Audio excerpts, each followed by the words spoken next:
right. Welcome, everybody, as we are going to get started here in about 1 minute. Oh, Sean, we got Jonathan Cook in the house. We got Cookie. We got Paul. We got Michelle Thomas. Thanks, everybody, for being here. Really appreciate it. We got a great webinar today. My good buddy Shawn Johnson is here. He used to own a property management firm, and like me, he ended up exiting. But what he did first was he actually joined some other property managers, and they create like kind of like what are those robots, Sean, that you did like Transformers? You guys like did a Transformer thing, built it and built a bigger one, and then sold that over to Pure. But what Sean's going to talk about is Sean actually owns a bunch of property. And I think, Sean, you're going to talk about a little bit of like how you mined your property management firm for great deals and how you built wealth while you own the property management firm. Is that about what I think you're going to talk about? Yep, that we'll get into that a little bit at the end. Yeah. Awesome. Well, Shawn Johnson, formerly co-founder, CEO of Independence Capital, co-founder, CEO of Home Vault, and now he has his own community, the Wealth Driven PM. So everybody, welcome Shawn. Shawn, thanks so much for being here, buddy. Hey, thanks for having me. I'm excited to do it while I'm in the Bahamas on vacation. I'm taking time out for you, Pete. And another interesting fun fact about Shawn, he was a helicopter pilot. He now lives in Florida, and he flew him and his family with his helicopter to Bermuda. Where's it, Bermuda? Is that No, right? Bahamas. Yeah, we're in Bahamas, Exuma, Bahamas. Bahamas today. Yeah. Bahamas. All right. All right, man. Well, thank you so much for being here on your vacation. And let's get this party started. If you have any questions, feel free to just go ahead and I guess we can do it right in the chat and I'll be monitoring that. And yeah, just go ahead and monitor in the chat and I'll be monitoring it. And Sean, if I interrupt you, it's because somebody had a question. And Oh, okay. we'll go ahead and Sounds take it good. from there. I like it. Oh my gosh, if I could get this to format. We had some weird formatting things, so here we go. Nope, that's not what I wanted. Ooh, that don't look good. You Let's just did a try that slide, again. this just a regular slideshow or no? How do I do that? Slideshow right there. Boom. There we go. All Technology's right. tough these days. Mm-hmm. Okay, give me one more second, and I'm going to set up on my side. Cool. All right. Well, thanks, Pete. Appreciate it. Yeah, let's talk about how to actually get this PM business to not be another job for ourselves. Because why would we quit our job?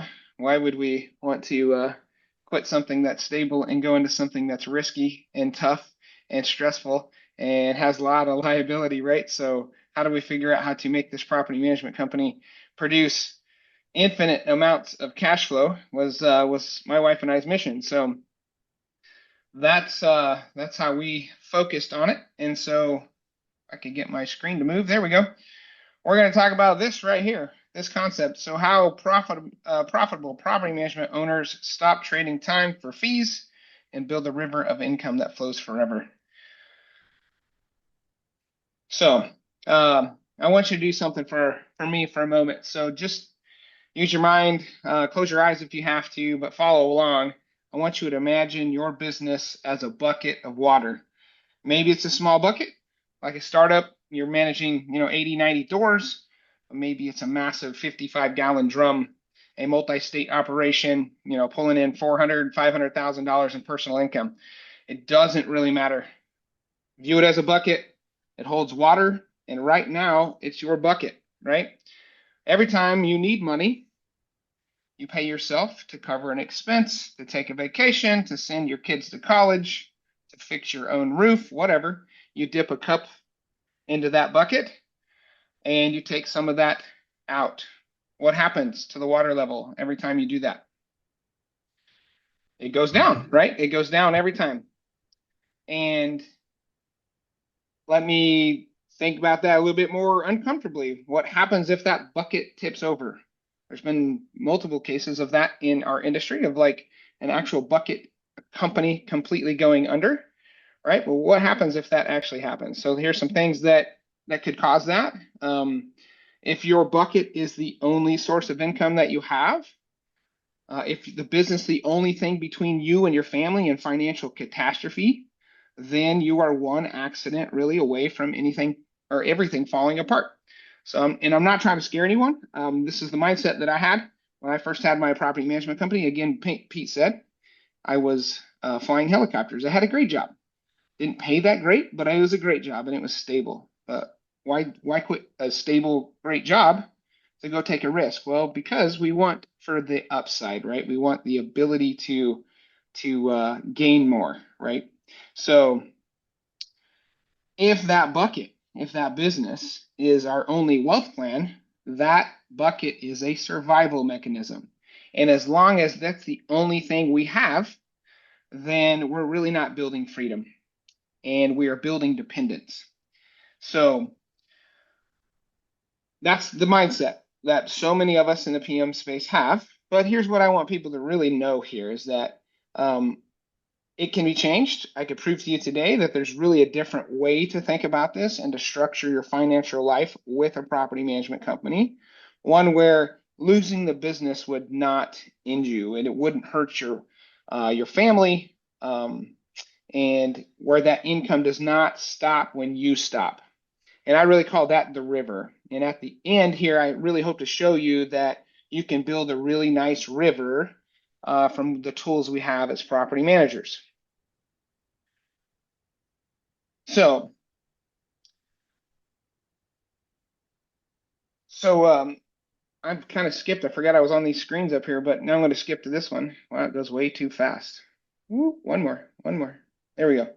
Now let's think about the river here. So change that picture to not a bucket. Forget the bucket. Imagine a river that flows constantly. So fed by springs upstream that never stop. That when you stop operating, it just keeps on coming. That you do not need um, to continue to work on for it to keep flowing. So, and when you dip a cup into that river, what happens then? To get an expense or to go on a vacation, what happens to that? Nothing Just keeps happens. flowing. It just keeps flowing, baby.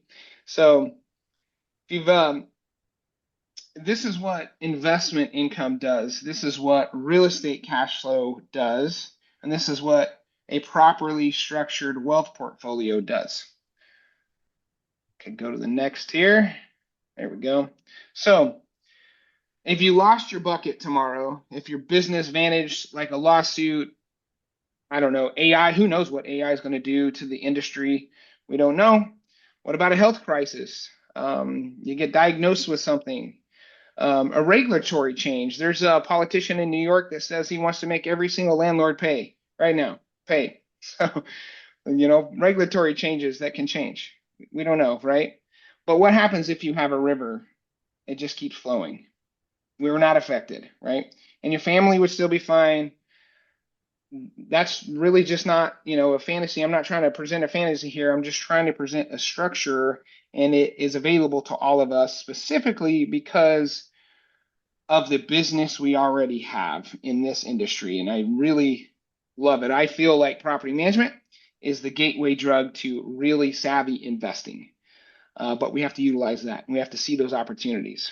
So the question I really want to answer today is how do we use the profitable property management company to build a river that flows forever with or without you?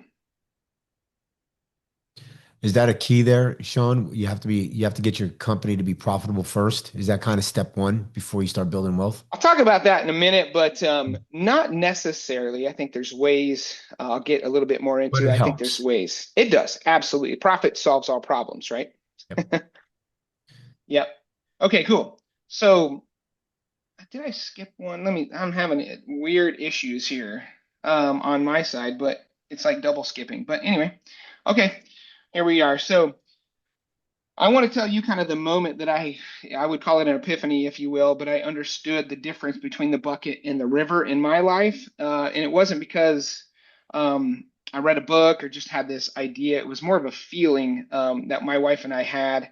And when my wife and I built our company, Independence Capital, from our home, we had no salary from it. It took us about 2 years to take any profits from it. We also had two very young kids at home, and we had no financial cushion. As a matter of fact, I had probably $140,000 in flight school debt when I went to flight school. And so that really shaped why we were like living in that scarcity mindset to how do we get out of that? Because now we have a risk that we've taken in a business that we want to really see through and provide something more than we thought we could ever provide.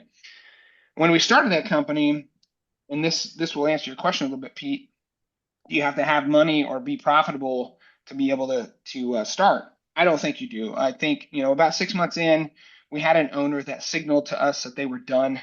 I hate my rental property. We recognized that and we were like, okay, great. Let's structure something here. So I didn't have any money again. So I asked my dad, hey, Dad, this house needs 15,000 in repairs. Can I borrow it from you? And then we also seller financed the house. So the client of ours was like, yeah, I'm done with it. Just pay me out in a year. And so we paid them off in a year. They financed it for 1 year. We bought the property from our own portfolio, and that's where it really began. And that day, or that property now continues to cash flow for us. And that was a game changer when we first got that rent, like, oh my gosh, there's something more. Now I've got another source of income that's coming in and coming in.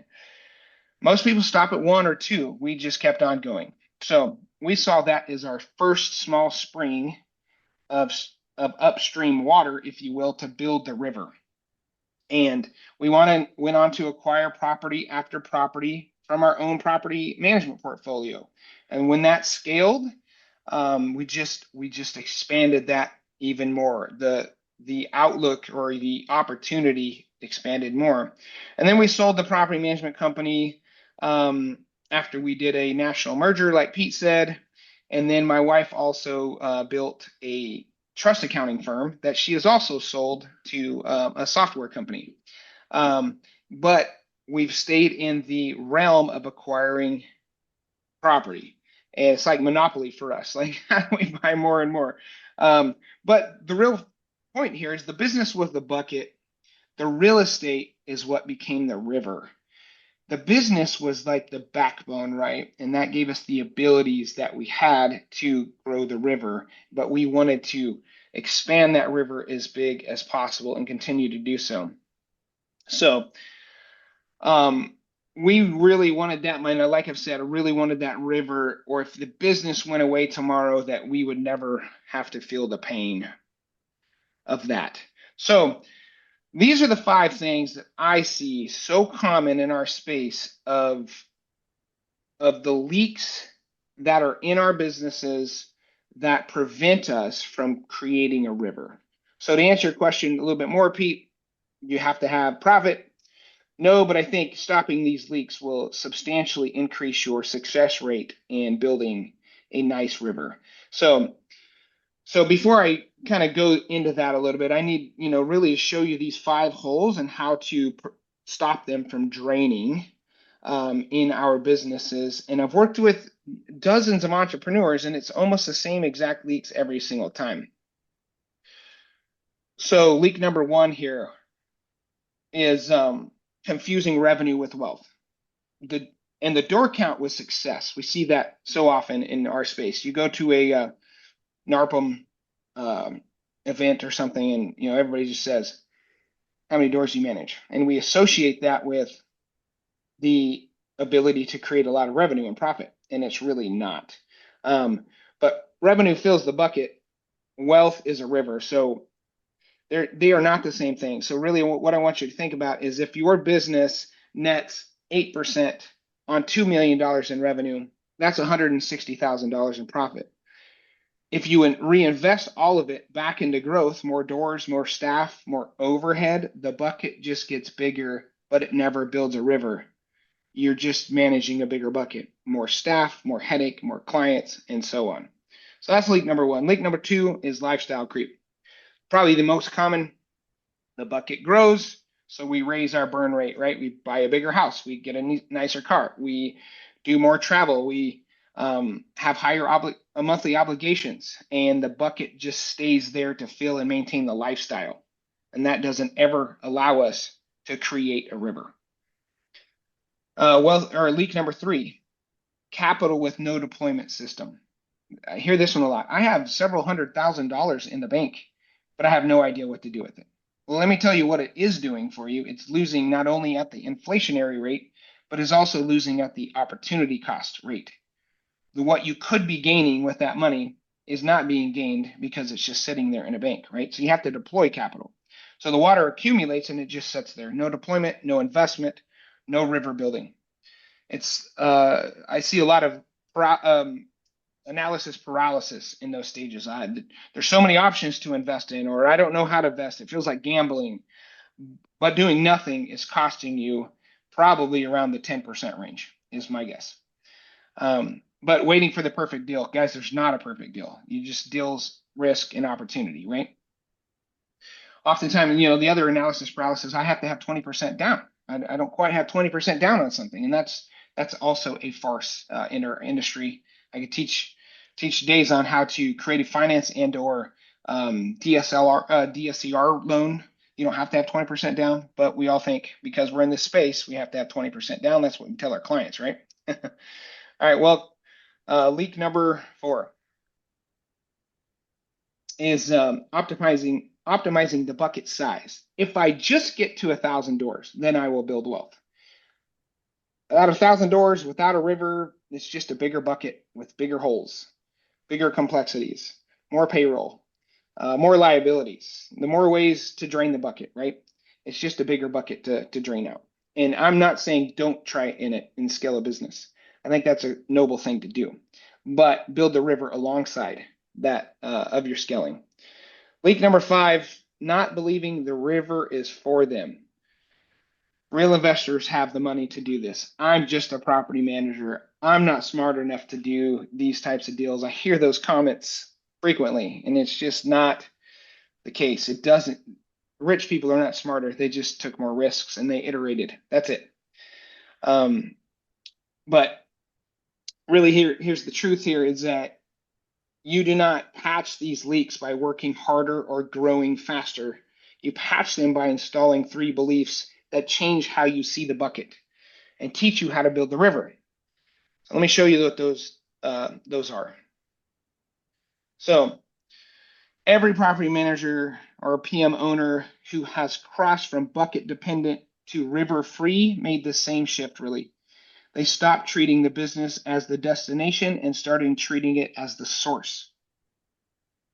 The fees pay the bills. The relationships surface the deals, and the deals build the river. And the river, over time, makes the bucket optional. So 3 secrets that I'll show you exactly how to make that shift. Each one destroys a belief that keeping water in the bucket instead of feeding the river. So, Sean, a couple things Yep. that I have. So, basically, what you're saying is the business is kind of like the ATM machine, gives you the cash, but then you take the cash and you go buy assets, in this case, single family homes, and that becomes your wealth building. Is that Yes. And I don't, yeah, exactly, Pete. I mean, the foundation is the business. If it just is that source of income, you've really just created a job. But I don't really pigeonhole it into just real estate in the sense that markets shift, find out, risk tolerances are different. Some people will never invest in real estate outside of their own market. I invest in real estate. Most of my portfolio I've never ever seen before. And I don't care where it's located as long as the numbers work out, right? Um, but that's the caveat. Yes, property is my favorite, obviously, because there's a lot of ways to make money in real estate. Well, But also because you're like your previous slide, because we're in property management, we understand, you know, what, rent minus expenses, right? We understand what it takes to lease a property, especially if you're managing a property in your own market, you know it really well. And if you have a client that like you ran into, I've run into as well. So I also bought a 4-pack a while back when I was still managing properties.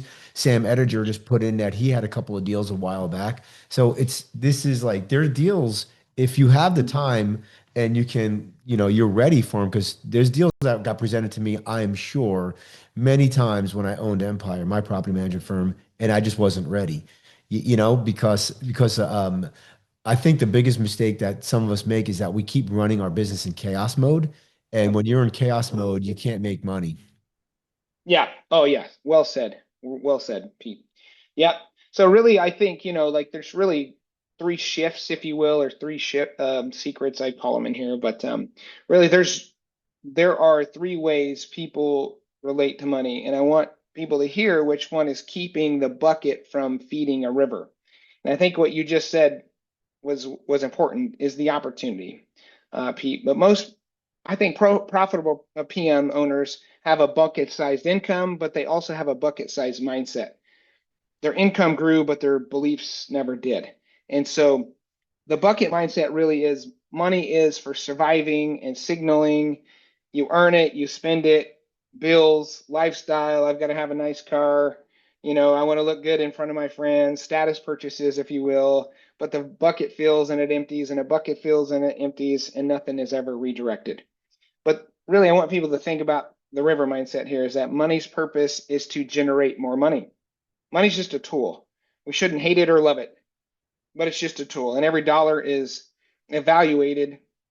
Um, does this stay in the bucket or does this go to building my river? And wealth is built really in the gap between what the bucket earns and what the bucket spends. And unfortunately, most people will spend up to what the bucket earns, and that gap isn't realized. So the metric that I tell is your mindset. If you is in running your decisions every day is the gap. So how do we figure out how to maximize that gap? I want people to really think about the two numbers that I really think are the most important to track, and that's the biggest business cash flow and your personal net worth. You own the business. If your net worth isn't growing as you're scaling, then something's really amiss there. One fills the bucket and the other is filling the river. Your net worth will never grow if your river is never growing. So if your net worth just if you're leaving money in the bucket all the time without ever reaching it to the river, that net worth just stays stagnant. And I really call that gap between your business, what your business earns and what you spend, the wealth opportunity gap. That's the gap in your river building capital. So most PM owners have one, right? They have that one income. They just do not have a system to capture and redirect that income. So I'll on the next slide, I have a net worth calculator and a business cash flow calculator, and you guys could scan it. There's no strings attached or anything like that. But really, the first step here is to knowing those numbers. And before you make any decision, you can start to understand what your wealth opportunity gap is. Like, how do I actually start utilizing the funds that I have at my disposal to start building that river? So, what it'll answer things like, what is my business actually netting? What am I actually spending? And the difference in those numbers is the opportunity you have to build our net worth. So you can scan that. I'll change. You can scan that QR code. I'll have it again in a minute. But it's just a copied or it's a I'm sorry, it's a Google Sheet. You don't have to put your email or anything in it. It's free. No strings attached. I want people to understand. Most people don't know what their net worth is, financial net worth. You guys are worth way more than your financial net worth, by the way. Let me just put that out there. But but the point is, most people have never calculated this, and it's a mind-blowing thing. And let me just give you a statistic. It's like 85% of Americans die with a negative net worth. So they leave their kids with Debt. not only nothing, but debt. Wow. That should sink in. And we're no different as business owners. Well, it Because I makes don't know sense about because you, but I don't want to leave a legacy like that. doesn't it make sense, Sean? Because I heard that the average American, they save -2% per year. I don't know Yep. if that's still the case, but I heard that a couple of years back. Yep. Yeah. And here we are as business owners, we have an opportunity. It's it's like 97% of millionaires and billionaires own a business. So here we're in that category that we could really change that around, right? And real estate, right? Usually you own business And and real real estate. estate. Yes, it's very high. It's like 80 or 85% for real estate. I can't, don't quote me on all those numbers, but Well, I'll tell you a quick little story.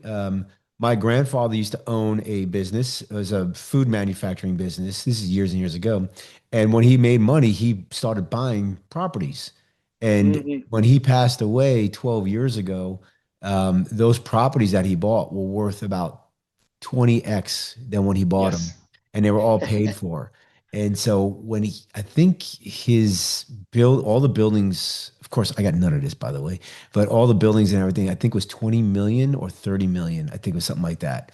All from just Wow. buying, and it was like Class C buildings in Mount Vernon in New York area. Wow. Dude, I love it. See, there you go. He had a long time horizon too, right? He wasn't doing it to do a quick dollar.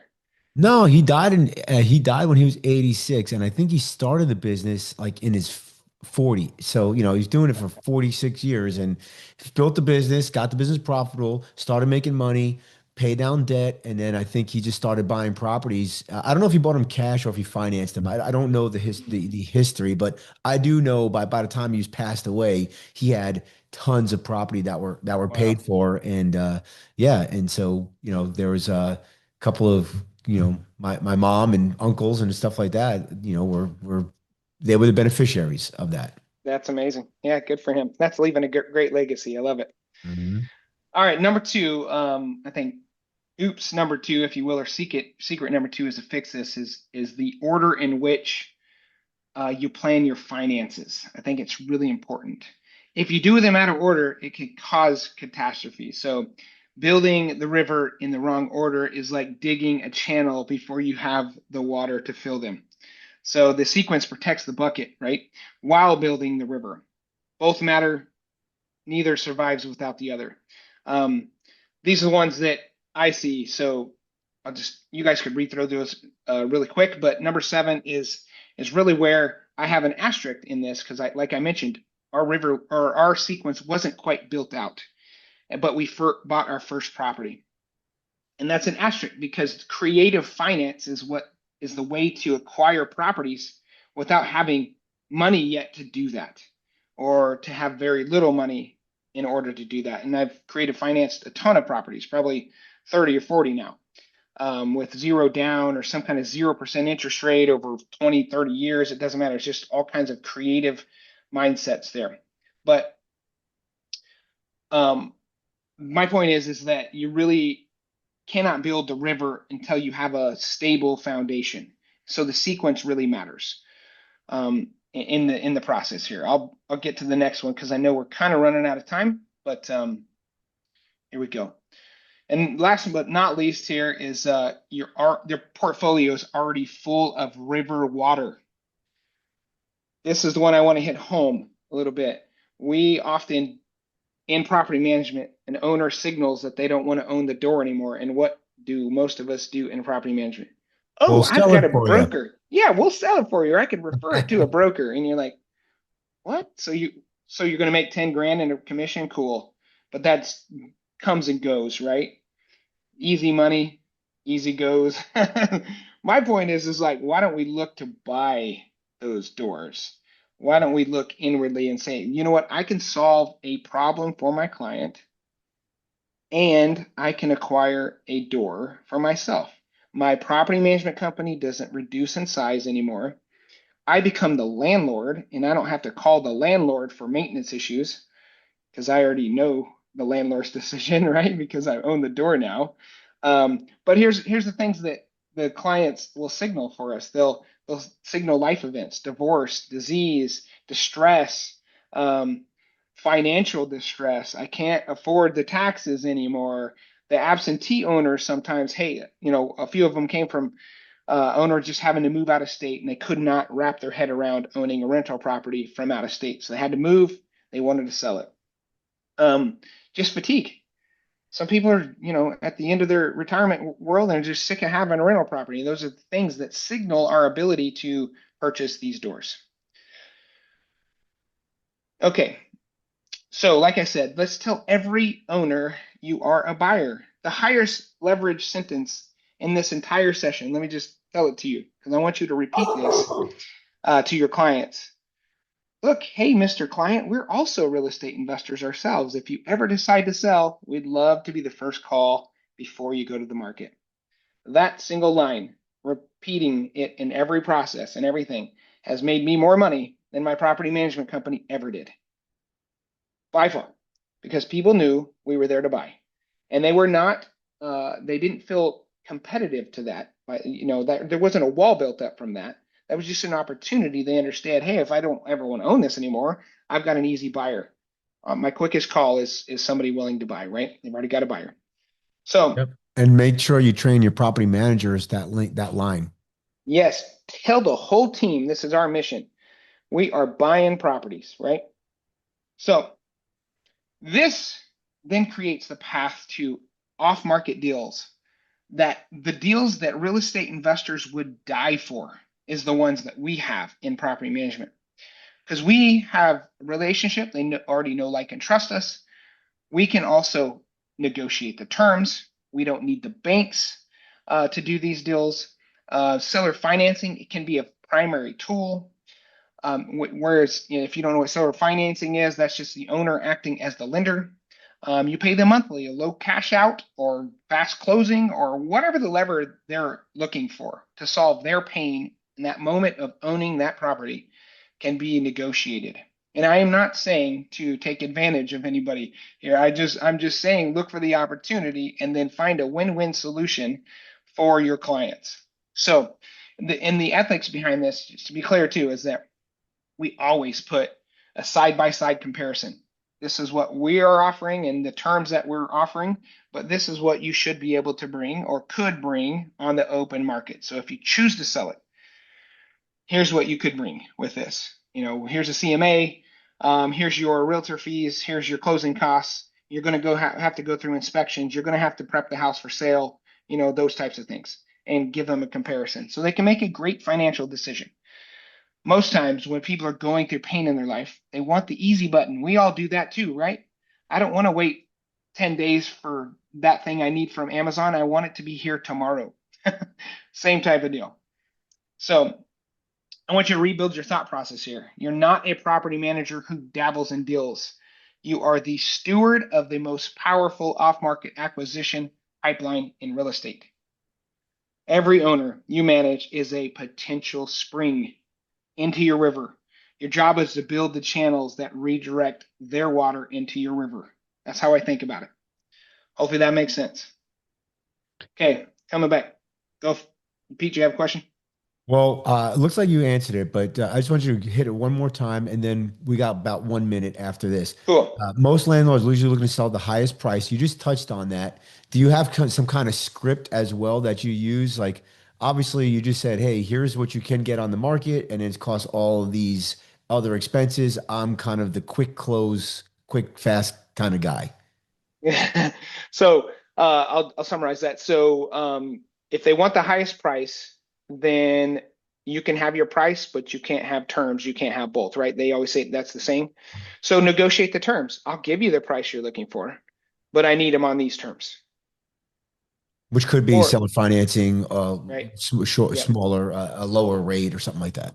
And then the other way to negotiate on price is to be real with people, right? The realistic thing is that because they list a house for $400,000 doesn't mean they're going to net 400,000, right? The realistic world is that have closing costs and they have prep time and they have to do the carrying costs and they have to pay realtor fees and those are the things that you need to have a clear, open dialogue with the seller and say, these are the things that do happen in a real estate transaction. This is how we get the price to where you're going to actually net. Awesome. I'll let you do your recap, and then we'll stay online to answer any questions. But we'll go ahead and do this recap, and then we'll finish up. Yeah, cool. So yeah, the recap is, guys, I just want a mental shift here on looking at your property management company as the ability to create a river and not just be a bucket. There's way too much risk in buckets. They tip and they're not stable, right? So I want you to think about that shift. Again, the cash flow calculator and the net worth calculator, scan that. It's just a copy Google sheet that I created.